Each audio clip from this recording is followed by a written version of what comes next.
राधे राधे, जय श्री कृष्णा। मैं सीमा सिंह बड़ों को चरण स्पर्श, छोटों को प्यार और बराबर वालों को नमस्कार करती हूँ। आज मैं आपको वामन एकादशी की एक पौराणिक कहानी, पूजन विधि, एकादशी में क्या खाएं, क्या दान करें, इसका क्या महत्व है, एकादशी का क्या महात्म्य है, साथ ही इसे डोल ग्यारस, जलजूलनी ग्यारस और जलवा पूजन क्यों कहा जाता है वो भी मैं बताऊंगी।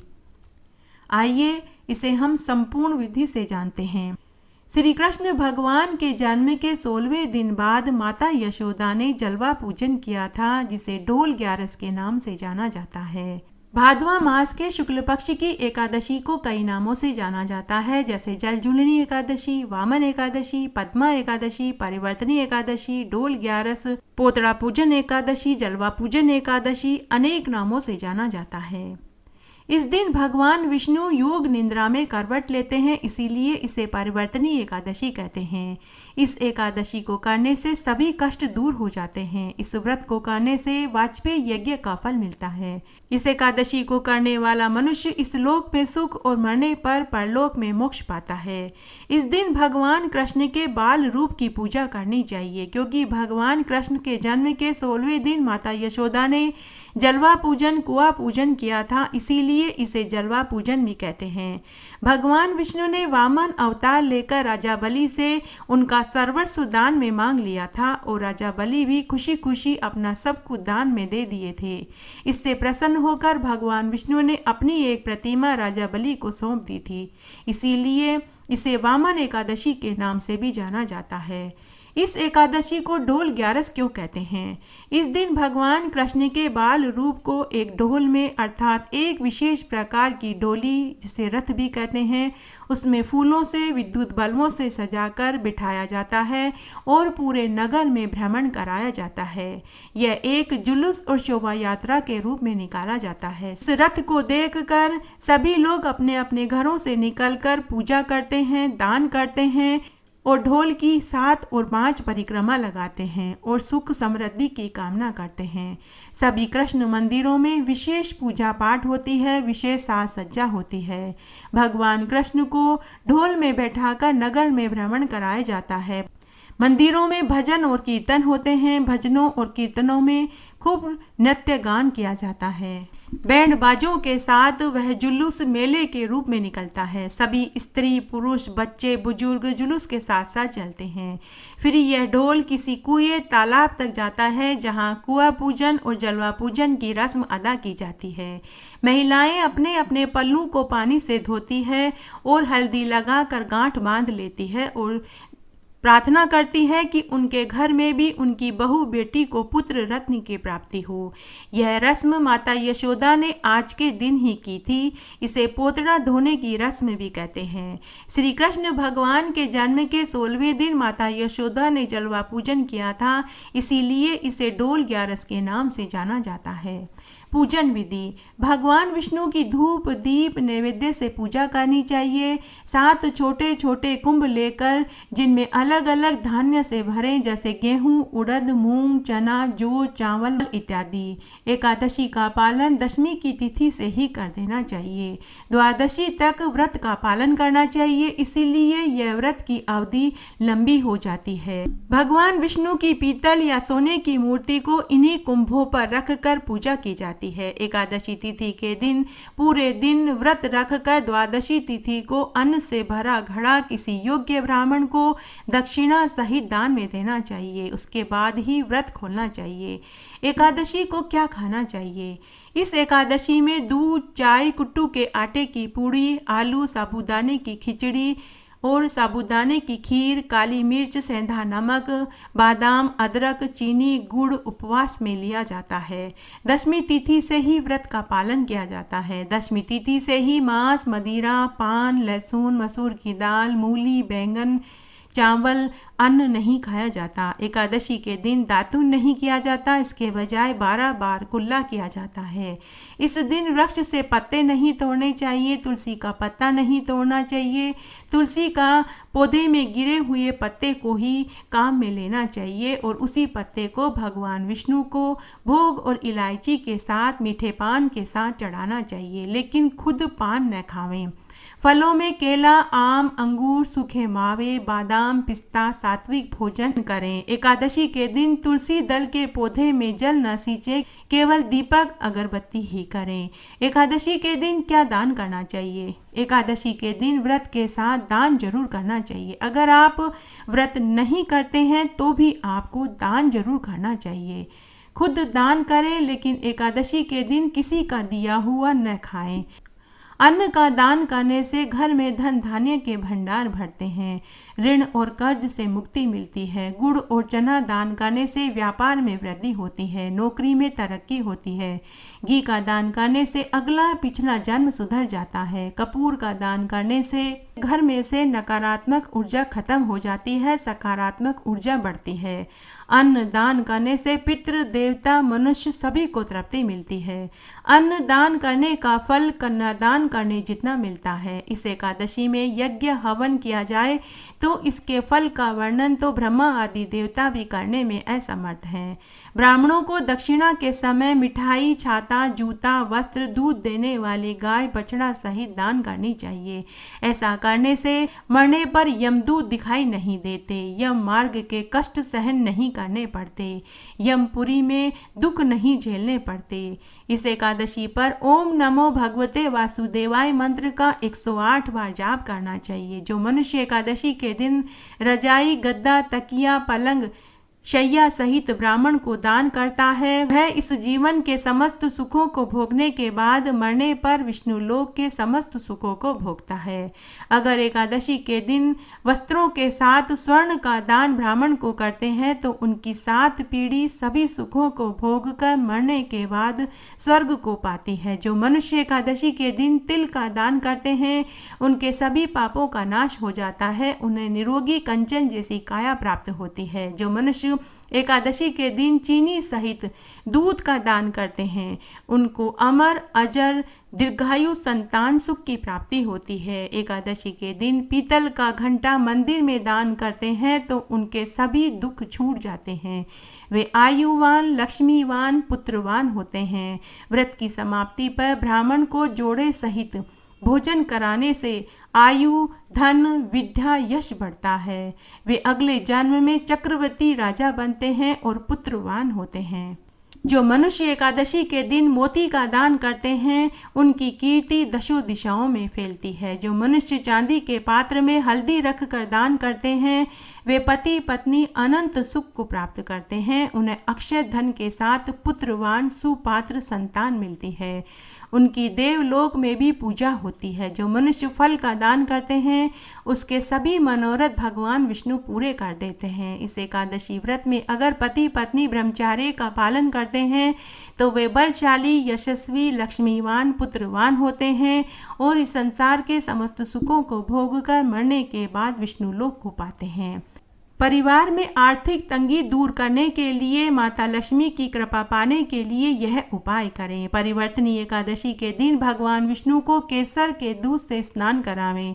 ऐसा करने से भगवान विष्णु के साथ माता लक्ष्मी का भी आशीर्वाद मिलता है। साथ ही पीपल के पेड़ पर दूध, दही मिश्रित जल से सींचे, रोली मोली बांधे, सरसों के तेल का दीपक दोनों समय सुबह और संध्या के समय जलाएं, जिससे घर में बरकत बढ़ती है, धन, ऐश्वर्य, सुख, समृद्धि बढ़ती है, दरिद्रता का नाश होता है, घर में लड़ाई झगड़े क्लेश खत्म हो जाते हैं। भगवान विष्णु को तुलसी दल अत्यंत प्रिय है, इसलिए इस एकादशी के दिन तुलसी जी की पूजा करें। दोनों समय घी का दीपक जलावें, रोली छिड़कें, चावल छोड़ें, मोली सहित चुनरी ओढ़ावें, सुहाग की पिटारी सहित दक्षिणा के रुपए रखें, जिससे आपके घर में धन धान्य की वृद्धि होगी। एकादशी के दिन काले कुत्ते को मीठी रोटी खिलावें। गाय में 33 करोड़ देवी देवताओं का वास होता है, इसलिए एकादशी के दिन गाय को हरा चारा खिलावें, पानी पिलावें, गाय की पूजा करें, रोटी खिलावें। इस दिन अन्न, वस्त्र, छाता, जूता, कपूर, घी, तेल, दूध, चीनी का दान जरूरतमंद व्यक्ति को करें। दान हमेशा चुपचाप करना चाहिए, इसका ढिंढोरा नहीं पीटना चाहिए। दान ऐसे करें कि दाएं हाथ से दान करें तो बाएं हाथ को भी पता न चले, इस तरह दान करने का फल अक्षय मिलता है। पूजन विधि 24 एकादशियों में जैसे निर्जला एकादशी बड़ी होती है, वैसे ही भादवा मास के शुक्ल पक्ष की डोल ग्यारस होती है। इस दिन किया गया व्रत, पूजन, दान अक्षय फल देता है। डोल ग्यारस की पूजा करने से घर में सुख, वैभव, ऐश्वर्य, संपन्नता आती है। भगवान श्री कृष्ण के साथ विष्णु भगवान का आशीर्वाद मिलता है। इस दिन माता यशोदा ने श्री कृष्ण के जन्म के 16वें दिन जलवा पूजन किया था। इस दिन भगवान श्री कृष्ण को सूरज भगवान के दर्शन कराए गए थे, इसलिए इसे सूरज पूजन और कुआं पूजन का दिन भी कहते हैं। इस दिन भगवान विष्णु और माता लक्ष्मी के साथ भगवान श्री कृष्ण के बाल रूप की पूजा करनी चाहिए। साथ ही तुलसी, शालिग्राम जी की भी पूजा करनी चाहिए। इस व्रत को जो भी करता है उसके सभी संकट भगवान कृष्ण दूर कर देते हैं। दशमी तिथि से ही व्रत का पालन शुरू करना चाहिए। दशमी तिथि की संध्या के समय कुछ नहीं खाना चाहिए। व्रत वाले दिन सुबह ब्रह्म मुहूर्त में उठकर स्नान आदि करने के बाद विष्णु भगवान और श्री कृष्ण की प्रतिमा के सामने व्रत का संकल्प लेना चाहिए। घर के पूजा घर की उचित साफ सफाई करनी चाहिए। 7 छोटे छोटे कुंभ लेवें जिनमें 7 प्रकार के धान्य भरें, जैसे चना, उड़द, मूंग, चावल, मोठ, ज्वार, मक्का इत्यादि। फिर विष्णु भगवान की प्रतिमा को चौकी पर पीला कपड़ा बिछाकर पंचामृत से स्नान करावें, विराजमान करावें। साथ ही भगवान श्री कृष्ण के बाल रूप की तस्वीर भी विराजमान करावें। विष्णु व श्री कृष्ण भगवान को पीले फूलों की माला पहनावें, केसर का तिलक लगावें, पीले रंग की मिठाई का भोग लगावें, धूप दीप नैवेद्य अर्पित करें। भोग में इलायची, पान, सुपारी, मीठा पान चढ़ावें, घी का अखंड दीपक जलावें। तुलसी दल जरूर अर्पित करें। विष्णु भगवान की आरती के साथ भगवान कृष्ण के बाल रूप की आरती जरूर बोलें। एक तांबे का लोटा जल भर कर रखें, उसके बाद जल से आचमन करावें। यही जल पूरे घर में छिड़कें, इससे घर में सकारात्मक ऊर्जा बढ़ेगी, नकारात्मक ऊर्जा समाप्त हो जाएगी। वामन भगवान की पूजन करें, क्योंकि इसी दिन भगवान विष्णु ने वामन अवतार लेकर राजा बलि का सर्वस्व दान में मांग लिया था और राजा बलि ने भी खुशी खुशी अपना सब कुछ दान में दे दिया था। इससे खुश होकर भगवान विष्णु ने अपनी एक प्रतिमा राजा बलि को दे दी और दूसरी प्रतिमा क्षीर सागर में शेष नाग पर शयन करती रही। चातुर्मास में भगवान विष्णु पाताल लोक में विश्राम करने चले गए थे। आज ही के दिन भगवान विष्णु ने योग निद्रा में करवट ली थी, इसीलिए इसे परिवर्तनी एकादशी के नाम से भी जाना जाता है। इसी दिन माता यशोदा ने श्री कृष्ण के वस्त्र धोए थे, इसीलिए इसे पोतरा धोने की रस्म भी कहते हैं। इसलिए इसे जलझुलनी एकादशी के नाम से भी जाना जाता है। व्रत वाले दिन झूठ, चोरी, पर निंदा से बचना चाहिए। ब्रह्मचर्य का पालन करना चाहिए। जमीन पर सोना चाहिए। रात्रि जागरण, भजन कीर्तन में बिताना चाहिए। इस दिन अन्न दान, वस्त्र दान, गाय को हरा चारा खिलाएं। ब्राह्मणों को अन्न, वस्त्र, स्वर्ण, जूता, छाता, दूध देने वाले गाय, बछड़ा सहित दान में देने का अक्षय फल मिलता है। कहा जाता है कि डोल ग्यारस का व्रत परिवार में अगर एक सदस्य भी कर ले तो उसका फल पूरे परिवार को मिलता है। दूसरे दिन ब्राह्मणों को जोड़े सहित खाना खिलाकर दक्षिणा देकर पांव छूकर आशीर्वाद लेना चाहिए। साथ ही अन्न, वस्त्र और रुपया दक्षिणा में दान में देवें। मंदिरों में सीधा भिजवाएं, उसके बाद ही सोमव्रत खोलें। कहा जाता है कि जन्माष्टमी का व्रत करने के बाद ढोल ग्यारस अर्थात वामन एकादशी का व्रत जरूर करना चाहिए। जिसने भी जन्माष्टमी का व्रत किया हो तो उन्हें डोल ग्यारस का व्रत जरूर करना चाहिए, तभी जन्माष्टमी के व्रत का संपूर्ण फल प्राप्त होता है। अन्यथा जन्माष्टमी का व्रत अधूरा माना जाता है। इसलिए जन्माष्टमी व्रत करने वाले को ढोल ग्यारस अर्थात वामन एकादशी का व्रत जरूर करना चाहिए। वामन एकादशी का व्रत करने मात्र से वाजपेय यज्ञ करने जितना फल प्राप्त हो जाता है।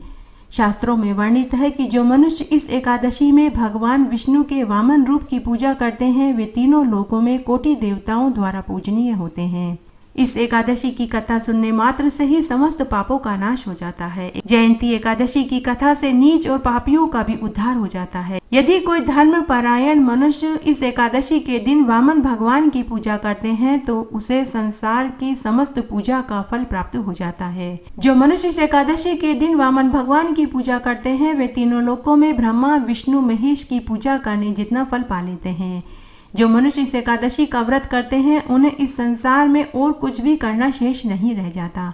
आइए अब हम वामन एकादशी की एक पौराणिक कथा सुनते हैं। एक बार दैत्यों और देवताओं में घोर युद्ध हुआ। तब देवताओं द्वारा मारे गए दैत्य उनके गुरु शुक्राचार्य अपनी संजीवनी बूटी से पुनः जीवित कर देते थे। शुक्राचार्य जी दैत्यों के गुरु थे। वे अपने राजा बलि के लिए एक यज्ञ का आयोजन कर रहे थे ताकि अग्नि से दिव्य बाण और अभेद कवच वो पा सकें। जिसके बाद दैत्य सेना ने अमरावती पर आक्रमण कर दिया। असुर सेना को आता हुआ देखकर इंद्र आदि देवता समझ गए कि इस बार दैत्यों की सेना से सामना वे नहीं कर पाएंगे, तो सभी देवता अपने अपने लोक को छोड़कर इधर उधर भाग गए। इस तरह स्वर्ग पर दैत्यों का शासन हो गया। उसके बाद दैत्यों के गुरु शुक्राचार्य जी राजा बलि के लिए अटल अजल राज्य के लिए 100 अश्वमेध यज्ञ का आयोजन करने लगे। अगर ऐसा यज्ञ पूरा हो जाता तो राजा बलि व दैत्य सेना को स्वर्ग से निकाल पाना मुश्किल हो जाता। इसलिए इंद्र सभी देवताओं को साथ लेकर विष्णु भगवान के पास गए और उनसे मदद की गुहार लगाई। तब भगवान विष्णु ने सभी देवताओं को आश्वासन दिया कि तुम सब अपने अपने स्थान पर जाओ। तब भगवान विष्णु ने वामन रूप में अदिति के गर्भ से उत्पन्न होने का वचन देवताओं को दिया। इधर कश्यप मुनि के कहने पर माता अदिति ने पयोव्रत धारण किया, जो पुत्र प्राप्ति के लिए किया जाता है। तब भाद्वा मास के शुक्ल पक्ष की द्वादशी के दिन भगवान विष्णु माता अदिति के गर्भ से वामन अवतार में प्रकट हुए। उन्होंने ब्रह्मचारी ब्राह्मण का रूप धारण किया। तब महर्षि कश्यप ने उनका उपनयन संस्कार किया। तब वामन बटुक भगवान को महर्षि पुलक जी ने यज्ञोपवीत, अगस्त्य मुनि ने मृगचर्म, मरीचि ने पलाश दंड, सूर्य भगवान ने छत्र, भृंगु मुनि ने खड़ाऊ, माता सरस्वती ने रुद्राक्ष माला तथा देव कुबेर ने भिक्षा पात्र प्रदान किया। तब भगवान वामन ने अपने पिता कश्यप ऋषि से आज्ञा ली और राजा बलि के पास पहुंच गए। उस समय राजा बलि नर्मदा नदी के तट पर 99 अश्वमेध यज्ञ कर रहे थे। वामन अवतार में भगवान विष्णु राजा बलि के पास दान लेने के लिए पहुंच गए। उस समय राजा बलि सभी पंडितों साधु महात्माओं को उनको मन इच्छित वस्तु दान में दे रहे थे। वामन भगवान जो विष्णु भगवान के अवतार थे, वे पंक्ति में सबसे अंत में बैठे हुए थे। जब वामन भगवान का नंबर आया तो राजा बलि ने उनसे पूछा कि हे देव, आपको दान में क्या चाहिए? आप कहें तो 1000 गायें दान में दूं, स्वर्ण मुद्राओं की थैली दूं, हाथी घोड़े ऊंट दे दूं या जमीन दान में दूं। आप बताइए आपको क्या चीज दान में चाहिए? तब शुक्राचार्य जी ने वामन भगवान को पहचान लिया। शुक्राचार्य जी राजा बलि को एकांत में ले जाकर बोले कि हे राजन, ये वामन वेशधारी स्वयं भगवान विष्णु है। तुम इन्हें इनकी इच्छित वस्तु दान में देने का वचन मत देना। यह तुम्हारे यज्ञ को विफल करने के लिए यहाँ आए हैं। तब राजा बलि अपने गुरु शुक्राचार्य जी से बोले कि हे गुरुवर, मेरे ईश्वर आज मेरे द्वार पर आए हैं। वो जो चीज दान में मांगेंगे मैं उन्हें अवश्य दूंगा, क्योंकि राजा बलि भगवान विष्णु के परम भक्त थे। तब राजा ने वामन रूपधारी विष्णु भगवान से बोले कि हे देव, आप बताइए मैं आपको क्या चीज दान में दूं। वामन भगवान बोले कि हे राजन, मुझे 3 पग भूमि दान में चाहिए। राजा बलि मनी मन सोचने लगे कि यह ब्राह्मण वामन रूप का है, कितनी जमीन ले पाएंगे। तब राजा बलि बोले कि हे ब्राह्मण, 3 पग भूमि ही आपको क्यों दान में चाहिए? मैं आपको 100 गांव दान में दे सकता हूँ। तब वामन भगवान मुस्कुराते हुए बोले कि नहीं राजन, मुझे तो सिर्फ 3 पग भूमि ही दान में चाहिए। तब राजा बलि ने वामन भगवान को 3 पग भूमि दान में देने का वचन दे दिया। तब वामन भगवान ने अपना विराट रूप बना लिया। भूलोक में पैर, भूलोक में जंघा, स्वर्गलोक में कमर, महलोक में पेट, जनलोक में हृदय, तपलोक में कंठ, सत्यलोक में मुख करके विराट रूप धारण करके खड़े हो गए। तब वामन भगवान ने अपने एक पग में सभी लोक, जिसमें स्वर्ग आकाश पाताल आ गया, और दूसरे पग में पृथ्वी नाप ली। तीसरा पांव रखने की उन्हें जगह ही नहीं मिली।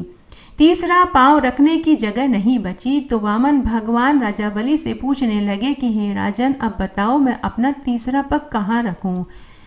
तब राजा बलि ने अपना सिर नीचे कर लिया। तब वामन भगवान ने अपना पैर राजा बलि के सिर पर रखा तो वह पाताल लोक में पहुंच गया। राजा बलि की सत्य भक्ति देखकर भगवान विष्णु उसके ऊपर प्रसन्न हो गए और भगवान विष्णु राजा बलि से बोले कि हे राजन, मैं तुमसे अत्यंत प्रसन्न हुआ, तुम अपने लिए कोई वर मांगो। तब राजा बलि भगवान विष्णु से बोले कि हे भगवान, मैं जब भी आपके दर्शन करना चाहूँ तो आप मेरे दरवाजे पर मुझे खड़े मिले। तो भगवान ने कहा कि ऐसा ही होगा। तब भगवान विष्णु की एक प्रतिमा राजा बलि के लोक में तो दूसरी क्षीर सागर में शेष नाग पर शयन करती है। इस एकादशी पर भगवान विष्णु सोते हुए करवट लेते हैं, इसीलिए इसे परिवर्तनी एकादशी के नाम से भी जाना जाता है। इस दिन त्रिलोकी के नाथ श्री विष्णु भगवान की पूजा की जाती है। इस एकादशी में रात्रि जागरण का अक्षय फल मिलता है। इस व्रत को करने से मनुष्य अपने समस्त पापों से मुक्त होकर संसार के समस्त सुखों को भोग कर स्वर्ग को पाता है। जो मनुष्य पापों को नष्ट करने वाली इस कथा को सुनता है, उन्हें अश्वमेध यज्ञ करने जितना फल मिलता है। इस तरह आज मैंने आपको ढोल 11 की संपूर्ण पूजन विधि, महत्व, महात्म्य सुनाया, साथ ही एक पौराणिक कहानी सुनाई। आशा करती हूँ यह आपको जरूर पसंद आएगा। मेरे साथ बने रहने के लिए आपका धन्यवाद। आगे की कथा कहानी के लिए भी आप इसी तरह मेरे साथ बने रहें। धन्यवाद।